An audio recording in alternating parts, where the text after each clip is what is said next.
दोस्तों इस सीरीज के पहले एपिसोड की शुरुआत जिनसू नाम के एक लड़के से होती है जिसे उसी के स्कूल के कुछ लड़के मार रहे होते हैं क्योंकि जिनसू ने सुसाइड करने की कोशिश की थी और वे सुसाइड नोट पे इन लड़कों का नाम डालने वाला था। इसीलिए फिर वे सारे लड़के मिलकर जिनसू को बहुत ही बुरी तरीके से मारते हैं। तभी अचानक जिनसू एकदम से ही अजीब हरकतें करने लगता है और ऐसा लगने लगता है कि वे कोई ज़ॉम्बी है। लड़ते लड़ते अचानक से ही जिनसू बिल्डिंग से नीचे गिर जाता है और अगले दिन वे हॉस्पिटल में एडमिट होता है क्योंकि उसकी बैक इंजर्ड हो जाती है और उसे काफी चोटें भी आती है। उसकी सर्जरी 1 घंटे में होने वाली होती है। तभी उसके पापा यहाँ पर आ जाते हैं। जिनसू अपने पापा को कहता है कि वह उन सभी को मार देगा और अगर उसके पापा ने उसको रोका तो वह अपने पापा को भी मार देगा। और जिनसू फिर ज़ॉम्बी जैसा बनने लगता है और अपने पापा को मारने ही वाला होता है, लेकिन तभी उसके पापा एक बुक लेते हैं और जिनसू को उस बुक से मारने लगते हैं। जिनसू का पापा उसे एक सूटकेस में भरकर हॉस्पिटल से ले जाने लगता है। तभी जिनसू जाग जाता है और अपने पापा का हाथ पकड़ लेता है। अगले सीन में एक स्कूल को दिखाया जाता है जहाँ पर सारे बच्चे मौज मस्ती कर रहे होते हैं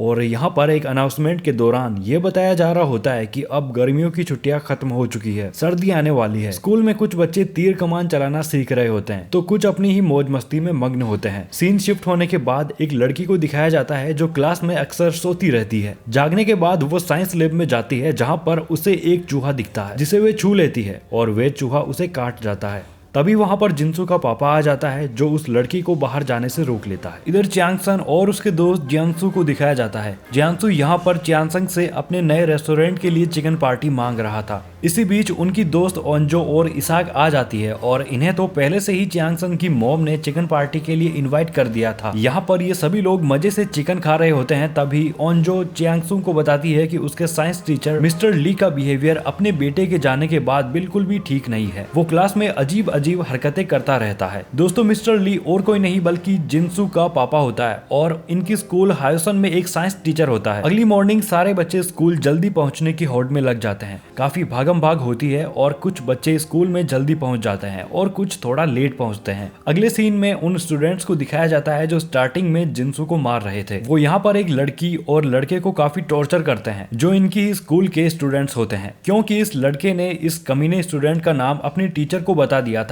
कि जिनसू की जाने की वजह यही है और इस वजह से वे सब लड़के इस लड़के और इसके गर्लफ्रेंड को काफी टॉर्चर करते हैं। लड़की के तो कपड़े तक उतार देते हैं और उसकी वीडियो बनाने लगते हैं। तभी यहाँ पर शियोक आ जाता है जो इन दोनों को यहाँ से ले जाने लगता है, लेकिन इनके पास इस लड़की का बिना कपड़े वाला वीडियो होता है जिसकी वजह से ये दोनों शियोक के साथ नहीं जाते हैं। अगले सीन में ओंजो शियोक को लंच के बाद स्कूल की छत पर मिलने को कहती है। शियोक सोचने लगता है कि अब इसको क्या हुआ। साइंस टीचर मिस्टर ली की क्लास चल रही होती है और वे सभी स्टूडेंट्स को वायरस के बारे में बता रहा होता है। मिस्टर ली की क्लास होने के बाद पार्क जो कि इंग्लिश टीचर है उनकी क्लास होती है जो क्लास शुरू करने से पहले सभी स्टूडेंट से अपने अपने फोन लेती है और क्लास के सभी स्टूडेंट से पूछती है कि क्या उन्होंने ह्योनजू को कॉल किया या फिर किसी ने देखा। और दोस्तों ह्योनसू और कोई नहीं बल्कि वही लड़की है जिसको इन्फेक्टेड चूहे ने काटा था। पार्क मिस्टर ली से पूछती है कि क्या उन्होंने ह्योनसू को देखा, लेकिन मिस्टर ली मना कर देता है। हालांकि मिस्टर ली मना कर देता है लेकिन दोस्तों मिस्टर ली ने ही ह्योनसू को पकड़ कर रखा था क्योंकि अब वे पूरी तरीके से इन्फेक्टेड हो चुकी है और मिस्टर ली जानता है कि अगर ह्योनसू यहाँ से बाहर गई तो सारे लोगों को इन्फेक्टेड कर देगी। लेकिन यहाँ पर ह्योनसू कैसे भी निकल जाती है और पार्क की चलती क्लास में घुस जाती है। ह्योनसू की नाक से खून निकल रहा होता है और वह काफी जख्मी भी होती है। फिर उसे फर्स्ट एड देने के लिए उन्हीं की स्कूल के डॉक्टर के पास ले जाते हैं। यहाँ पर किसी को भी पता नहीं होता कि ह्योनसू किसी वायरस का शिकार हो चुकी है और अब वे पूरी तरीके से इन्फेक्टेड हो चुकी है। ह्योनसू पूरी तरीके से बेकाबू हो जाती है और फिर डॉक्टर उसे बेहोशी का इंजेक्शन दे देती है और एम्बुलेंस को बुलवा लेती है। एम्बुलेंस आ जाती है ह्योनसू को हॉस्पिटल ले जाने के लिए और उसका इलाज करने के लिए। लेकिन दोस्तों इन सब में ओंजो को भी चोट लग जाती है। यहाँ पर मिस्टर ली स्कूल के प्रिंसिपल को कहता है कि ह्योनसू को क्वारंटाइन रखना चाहिए था, उसे हॉस्पिटल नहीं भेजना चाहिए था। तभी पुलिस भी आ जाती है और वह मिस्टर ली को पकड़ कर ले जाती है। ओंजो से शियोक पूछ लेता है कि क्या बात है जो उसे वह छत पर बताने वाली थी। ओंजो बता देती है कि उसे शियोक को डेट करना है। सभी को ऐसा लगता है कि ओंजो ह्योंगसन को डेट कर रही है, लेकिन ऐसा कुछ भी नहीं होता। वे शियोक को पसंद करती है और उसके साथ डेट करना चाहती है। इधर इनकी स्कूल की डॉक्टर भी इन्फेक्टेड हो जाती है। जब वे डॉक्टर ह्योनसू को इंजेक्शन लगा रही होती है तभी वो उसे काट लेती है और अब वे डॉक्टर भी पूरी तरीके से इन्फेक्टेड हो जाती है। वह लड़की सुसाइड करने वाली होती है जिसकी बिना कपड़ों की वीडियो बनाई गई थी, लेकिन उसका दोस्त उसे मना करता है कि वे ऐसा ना करे। और पहला एपिसोड एंड होते होते सीरीज का ज़ॉम्बी मोड यहीं से शुरू होता है। मतलब कि वो डॉक्टर अपना पहला शिकार कर लेती है, वे एक स्टूडेंट को काट लेती है जिसकी वजह से वे भी ज़ॉम्बी बन जाता है। और इस तरह से दोस्तों धीरे धीरे करके एक स्टूडेंट से 2 से 4, 4 से 6 और 10 और फिर कई सारे स्टूडेंट्स धीरे धीरे इन्फेक्टेड होते जाते हैं। इधर ओंजो अपने दोस्त इसाक को बता देती है कि वे शोयोक को पसंद करती है और उसके साथ डेट करने के लिए भी बोला है। ओंजो शियोंगसन से कहती है कि उसकी मदद करे क्योंकि शियोंगसन शियोक की दोस्त है और वही बता सकता है कि शियोक ओंजो को पसंद करता है या फिर नहीं। दोस्तों यहाँ पर इन सभी को कुछ भी पता नहीं होता कि स्कूल के अंदर क्या हो रहा है। ये स्कूल के कैंटीन में होते हैं। तभी दोस्तों यहाँ पर ज़ॉम्बीज की भरमार हो जाती है। सारे इन्फेक्टेड स्टूडेंट्स कैंटीन में आ जाते हैं। वहाँ मौजूद दूसरे स्टूडेंट्स को काटने लगते हैं। ओंजो काफी घबरा जाती है, उसे कुछ भी समझ नहीं आता कि आखिर ये सब क्या हो रहा है। चारों तरफ अफरा तफरी मच जाती है। स्कूल के प्रिंसिपल और टीचर्स को भी कुछ भी नहीं पता होता कि स्कूल के अंदर क्या हो रहा है। ये तो अंदर मीटिंग कर रहे होते हैं। तभी एक इन्फेक्टेड बच्चा यहाँ आ जाता है और वे टीचर पर हमला कर देता है। सारे बच्चे अपनी जान बचाने के लिए और ज़ॉम्बीज स्टूडेंट से बचने के लिए भागने लगते हैं और यहाँ पर ओंजो को शियोंगसन इन्फेक्टेड होने से बचा लेता है और सुरक्षित उनके क्लासरूम में लेकर जाता है। शियोंगसन सभी को बताता है कि ये ट्रेन टू बुसान वाला सीन चल रहा है, यहाँ पर आप सभी ज़ॉम्बीज बन रहे हैं। इधर शियो क्लास की प्रेसिडेंट और पढ़ाकू लड़की नामरा के साथ इन्फेक्टेड स्टूडेंट से बचकर वहीं पर अपने क्लासरूम के अंदर पहुंच जाता है। ह्योनसू को इमरजेंसी सेंटर लेकर आ जाते हैं और वहीं ह्योनसू को इमरजेंसी सेंटर लेकर आ जाते हैं। और दोस्तों ह्योनसू को कोई और नहीं बल्कि ओंजो का पापा लेकर आता है क्योंकि वे इसी इमरजेंसी सेंटर में काम करता है। अगले सीन में डिटेक्टिव मिस्टर ली से कई सारे सवाल पूछता है और तभी दोस्तों यहाँ पर हमें ये पता चलता है कि मिस्टर ली ने चूहे के पावरफुल टेस्टोस्टेरोन को निकाल लिया था और उसको अपने बेटे पर ट्राई किया था। मिस्टर ली कमजोर लोगों पर होने वाले अत्याचार और उनको जो जो चीजें सहन करनी पड़ती है उनसे कमजोर लोगों को छुटकारा दिलवाना चाहता था, लेकिन सब कुछ उल्टा हो जाता है। मतलब कि उसका बेटा इन्फेक्टेड हो जाता है। इधर हैंसू का इलाज होने वाला होता है। तभी हैंसू का ज़ॉम्बी वाला रूप जाग जाता है और वो वहाँ की नर्स को काट लेती है और एक खूंखार ज़ॉम्बी बन जाती है। सारे लोग काफी डर जाते हैं। इधर स्कूल में श्यांगचन इमरजेंसी कॉल करके इमरजेंसी सेंटर वालों को ये बताता है कि उनकी स्कूल में ज़ॉम्बीज है, लेकिन इमरजेंसी सेंटर वालों को ये सब मजाक लगता है। तभी दोस्तों इनके पास ज़ॉम्बीज के काटने के कई सारे कॉल आने लगते हैं। ओंजो के पापा जहाँ पर काम करते हैं वहाँ पर कॉल करके बताती है कि हाइसन हाई स्कूल में आग लग गई है, जल्दी से जल्दी पहुंचे। इसी बीच यहाँ पर मिस्टर कांग आ जाता है जो कि इन्फेक्टेड होता है, लेकिन इसके बारे में पहले किसी को भी पता नहीं होता है। लेकिन फिर ओंजो उसके हाथ पर ज़ॉम्बी के काटने का निशान देख लेती है और वे समझ जाती है कि इसे ज़ॉम्बी ने काटा है। मिस्टर कॉन्ग ज़ॉम्बी बन जाता है और एक लड़की को काट लेता है। फिर वे लड़की भी ज़ॉम्बी बन जाती है। यहाँ मौजूद सारे students infected gym trainer mister Kong और उस लड़की से खुद को बचाने के लिए इस कमरे से बाहर निकल जाते हैं, लेकिन स्कूल के हर कोने में सिचुएशन बहुत ही खराब हो चुकी है। सारी जगह पर ज़ॉम्बीज भरे पड़े हैं, लेकिन फिर भी ये सारे स्टूडेंट्स ओंजो, शियोक, नामरा, नायोन, शियोंगचन हिम्मत करके सारे ज़ॉम्बीज का सामना करते हैं और एक सेफ कमरे में पहुंच जाते हैं।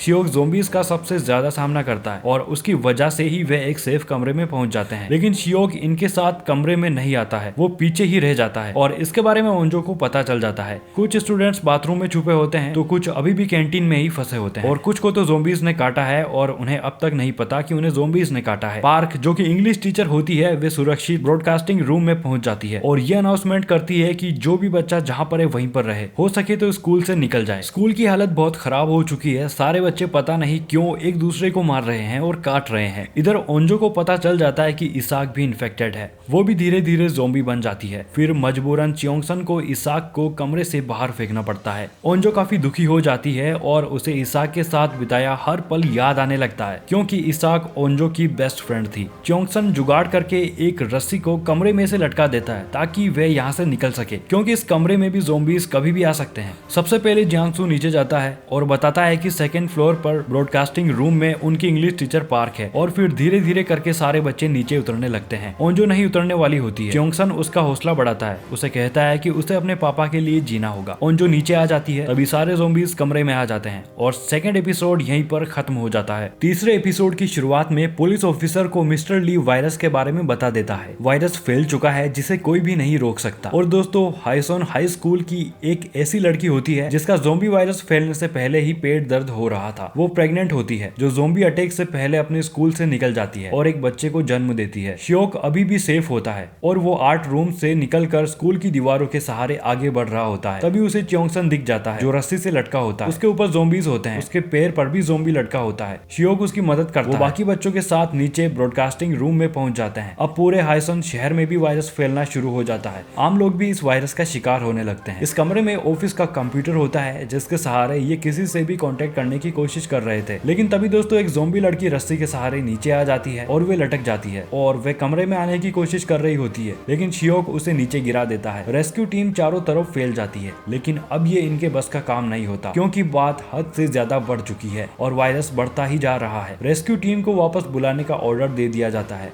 क्योंकि अब हाइसन में लेवल 3 डिजास्टर लग चुका है और अब इस माहौल को आर्मी वाले और सेफ्टी कंट्रोल वाले संभालेंगे। इधर सारे जोन्सू पर शक कर रहे होते हैं कि वे भी ज़ॉम्बीज का शिकार हो गया है, मतलब कि उसे ज़ॉम्बीज ने काट लिया है क्योंकि उसकी नाक से खून निकल रहा होता है। लेकिन ऐसा कुछ भी नहीं होता। जोन्सू बिल्कुल ठीक होता है, उसे सिर्फ थोड़े स्क्रैचेस लग जाते हैं। लेकिन एक स्टूडेंट नायोन बार बार ये कह रही होती है कि जोन्सू इन्फेक्टेड है। किसी को भी ऐसा नहीं लगता। फिर 1 घंटे बाद जोन्सू कमरे से चला जाता है ताकि वे ये प्रूव कर सके कि वे इन्फेक्टेड नहीं है। पूरे हाइसोन में ये न्यूज फैल चुकी होती है कि वायरस अब पूरे शहर में फैल चुका है और चारों तरफ ये न्यूज फैल जाती है। च्योंगसन की मम्मी को भी इन सब के बारे में पता चल जाता है। फिर वे अपने बेटे को लाने के लिए स्कूल जाने लगती है, लेकिन तभी पुलिस वाले उसे रोक लेते हैं। इधर जियांसू ये साबित कर देता है कि वे इन्फेक्टेड नहीं है। फिर नायोन उसे सॉरी बोलने कमरे में जाती है, लेकिन उसके स्क्रैच लगे हाथ पर अपना रुमाल रख देती है जिसकी वजह से फिर वे इन्फेक्टेड हो जाता है। लेकिन जियांसू को कुछ भी पता नहीं होता। नायोन अपनी बात साबित करने के लिए ऐसी गंदी हरकत करती है।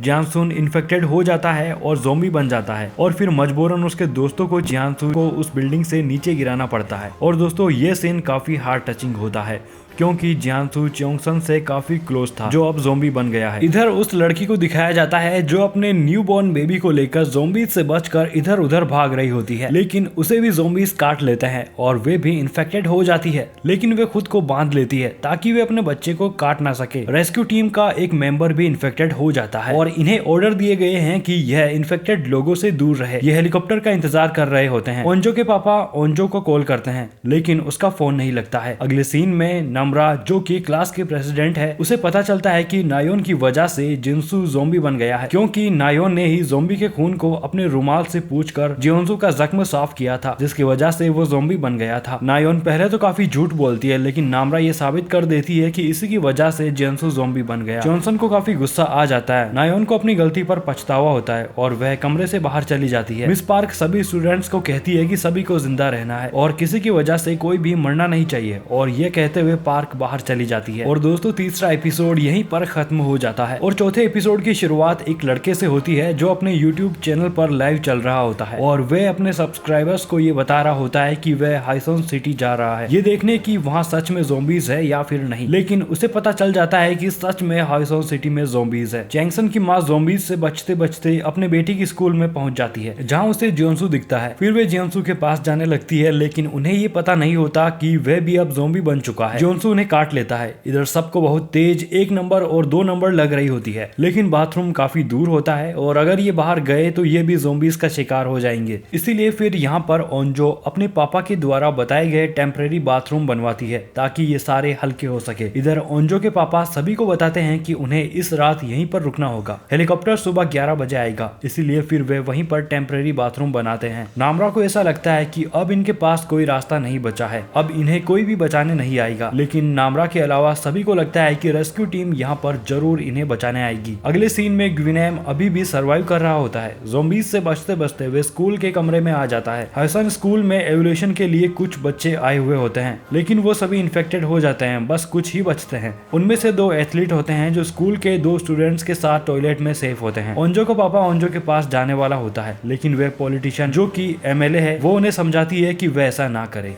वो एक फायर फाइटर है, सबसे पहले दूसरों को सेफ रखना होगा। सीन शिफ्ट होता है और उसी लड़के को दिखाया जाता है जो लाइव चल रहा होता है। वो अपनी ऑडियंस को बता रहा होता है कि हाइसन सिटी की हालत बहुत खराब है। उसे लगता है कि वह एक सेफ जगह पर आ गया है, लेकिन वहाँ पर भी ज़ॉम्बीज होते हैं। इधर उस पुलिस ऑफिसर को ये सब पता चल जाता है कि बाहर की हालत क्या है और वे मिस्टर ली को कहता है कि उसने ऐसा क्यों किया। मिस्टर ली बताता है कि उसके बेटे जिनसू को हाइसन स्कूल के स्टूडेंट्स डेली मारते पीटते और टॉर्चर करते थे, लेकिन मेरा बेटा कुछ भी नहीं कर पाता था। मेरा बेटा काफी कमजोर था और ये सब डेली होता रहता था और कोई कुछ भी नहीं करता था। मिस्टर ली अपने बेटे की ऐसी हालत को और ज्यादा देखना नहीं चाहता था, इसीलिए फिर उसने ये सब किया। दरअसल मिस्टर ली तो ये चाहता था कि कमजोरों पर और ज्यादा अत्याचार ना हो, लेकिन सब कुछ उल्टा हो जाता है। पुलिस ऑफिसर मिस्टर ली से पूछती है कि इस वायरस का एंटीडोट क्या है, लेकिन ली कहता है कि इसका कोई एंटीडोट नहीं है। इस पुलिस स्टेशन में सारे मुजरिम को दूसरी जगह पर शिफ्ट किया जा रहा होता है। तभी ज़ॉम्बीज आ जाते हैं और सबको इन्फेक्टेड कर देते हैं। मिस्टर ली भी ज़ॉम्बीज का शिकार हो जाता है और इन्फेक्टेड हो जाता है। लेकिन दोस्तों मिस्टर ली पुलिस ऑफिसर को ये बता देता है कि हाइसॉन स्कूल की साइंस लैब में उसका लैपटॉप पड़ा है जिसके अंदर इस वायरस का एंटीडोट है। और फिर वह पुलिस ऑफिसर कैसे भी ज़ॉम्बीज से बचते हुए वहां पहुंचने की कोशिश कर रहा होता है। सुबह हो जाती है लेकिन हाइसॉन स्कूल में ना तो रेस्क्यू टीम आती है और ना ही पुलिस। ये सब यहाँ पर ज्यादा देर तक नहीं बैठ सकते थे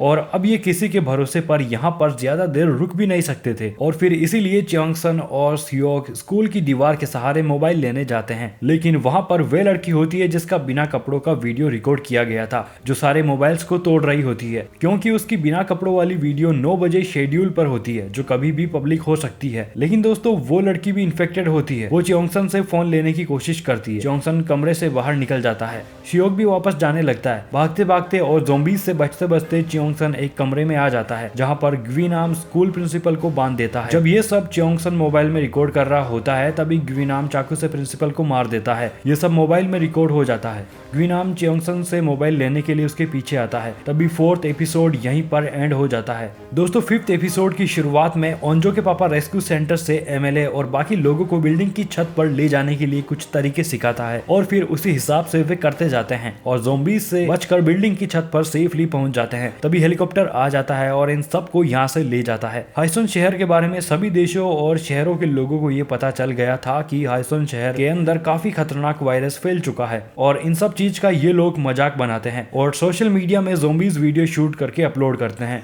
हाइसन शहर में लॉकडाउन लग चुका है और मार्शल लॉ भी लगने वाला होता है। सरकार ये डिसीजन लेती है कि अब उनका उद्देश्य लोगों को बचाना और सेफ लोगों को क्वारंटाइन करने का होता है। शियोक अकेला ही वापस आता है। च्योंगसन उसके साथ नहीं आता है क्योंकि वे इधर ग्वीनाम से बचकर भाग रहा होता है। साथ में ज़ॉम्बीज भी इसके पीछे लगे होते हैं। ग्वीनाम कैसे भी च्योंगसन से मोबाइल लेना चाहता है ताकि वे उसके वीडियो को हटा सके, लेकिन ऐसा नहीं होता है और यहाँ पर ग्वीनाम भी ज़ॉम्बीज का शिकार हो जाता है। च्योंगसन यहाँ से निकल कर भागने लगता है और एक पाइपलाइन के अंदर घुस जाता है। फिर वे एथलीट और 2 स्टूडेंट्स आते हैं जो एक एक करके ज़ॉम्बीज पर अटैक कर रहे होते हैं। वो एक रूम में जाते हैं जहाँ पर कंप्यूटर होता है लेकिन कुछ भी नहीं चल रहा होता है। हाइसन सिटी की कमांड अब मार्शल लॉ वालों के हाथ में होती है। जो लोग मार्शल लॉ से बाहर होंगे वो अपना काम कर सकेंगे। अब मार्शल लॉ वाले लोगों का काम ही है कि वे इन्फेक्टेड लोगों को क्वारंटाइन करे और जो लोग इन्फेक्टेड नहीं है उन्हें सुरक्षित बाहर निकाले। और इन्होंने अब इंटरनेट और मोबाइल कम्युनिकेशन सेवाओं को भी बंद कर दिया है क्योंकि सोशल मीडिया पर कई सारी हाइसन सिटी को लेकर गलत गलत चीजें फैल रही है। च्योंगसन काफी ट्राई करता है इमरजेंसी कॉल करने को, लेकिन कॉल नहीं लगता। इधर ओंजो को आइडिया आता है कि वह ड्रोन से च्योंगसन को ढूंढ सकते हैं और वह उनकी ड्रोन की मदद से बाहर का हाल और मदद के लिए किसी को बुला भी पाएंगे।